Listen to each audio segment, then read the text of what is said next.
कहते हैं सभ्यता और संस्कृति पर किसी एक भौगोलिक क्षेत्र का पूरा अधिकार नहीं रह जाता। सभ्यता एक साझी विरासत है। यात्रा करना सभ्यता और संस्कृति के गुण हैं। खाने पीने की कई ऐसी चीजें हैं जो दुनिया भर को भारत से मिली और भारत को दुनिया से। इंसानों की शुरुआत खुद ही आज से तकरीबन 70,000 साल पहले अफ्रीका से हुई। तब वो आदि मानव कहलाते थे। पत्थर से आग जलाते, झूम खेती करते और कंदमूल फल खाते थे। बहरहाल फलों का जिक्र जब छिड़ ही गया है तो आइए एक नजर डालते हैं फलों के इतिहास पे। आप जानकर हैरान रह जाएंगे, कई ऐसे फल हैं जिनको आप रोजमर्रा में इस्तेमाल करते हैं, वो बाबर अपने साथ लेके यहाँ आया था। रोजाना में इस्तेमाल हो रही सब्जी भी कहीं ना कहीं से विदेश से चलकर ही हमारे बीच आई।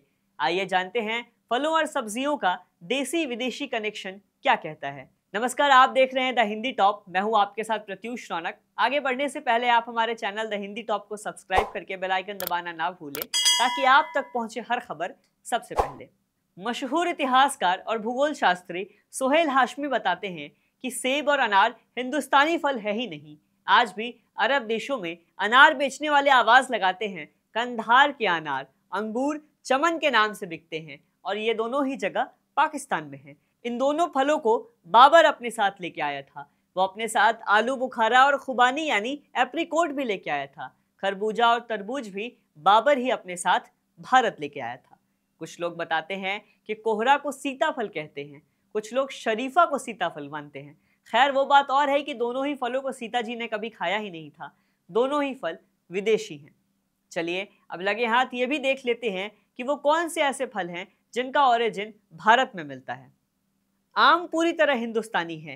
हालांकि कई और देशों में भी आम की खेती होती है, मगर आम की जितनी वैरायटी हिंदुस्तान की मिट्टी में पाई जाती है उतनी दुनिया में कहीं भी नहीं। गन्ना हिंदुस्तान का फल है। अरबों के जरिए गन्ना सेंट्रल एशिया और मॉरिशस से फिजी ले जाया गया। साथ ही गन्ना की खेती करने वाले भी साथ में ले जाए गए। इसीलिए वहां आपको भोजपुरी, हिंदी, मैथिली बोलने वाले लोग आराम से मिल जाएंगे। केले का पहला रिकॉर्ड सिकंदर के समय से मिलता है। सिकंदर ने अपने एक आदमी से कहा था कि भारत में कोई ऐसी अनोखी चीज दिखे तो उसको नोट करना। सिकंदर को यह बताया गया कि यहाँ भारत में एक अजीब सा पेड़ है। पेड़ में सिर्फ पत्ती ही पत्ती है, लकड़ी है ही नहीं। कतार में पेड़ होते हैं, गुच्छों में फल होते हैं और फलों में बीज नहीं है। वो केले की बात हो रही थी। केले की अच्छी पैदावार जावा, सुमात्रा में भी देखी जा सकती है। केरल में पूरे लाल केले भी होते हैं जिनमें एक केले का वजन 1-1 किलो तक होता है। खैर ये तो बात हुई फलों की। अब सब्जी का भी माजरा समझ लेते हैं। आलू जो हर घर के रसोई की जान है, जिसके कई जायके हैं, जो गोभी, पनीर, टमाटर सब के साथ फिट बैठ जाता है, उसका ओरिजिन दरअसल 400 साल पहले साउथ अमेरिका में हुआ था। आलू को मुंबई में बटाटा कहते हैं।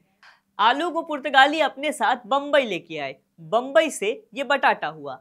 जानकारी के लिए बताते चले कि वो इलाका जहां पुर्तगाली आके बसे उसे आज मुंबई कहते हैं।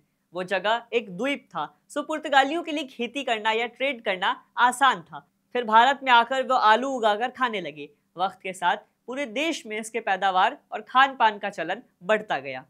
इसके अलावा दक्षिण अमेरिका में मिर्च की कई 100 प्रजातियां पाई जाती है।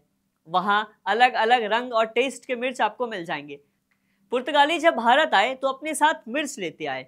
वहाँ जो भी आसपास की बस्ती थी, वहाँ के लोग पुर्तगालियों के यहाँ काम करने लगे। उन्होंने जब मिर्च का स्वाद चखा तो खाने में उसको लाना शुरू किया।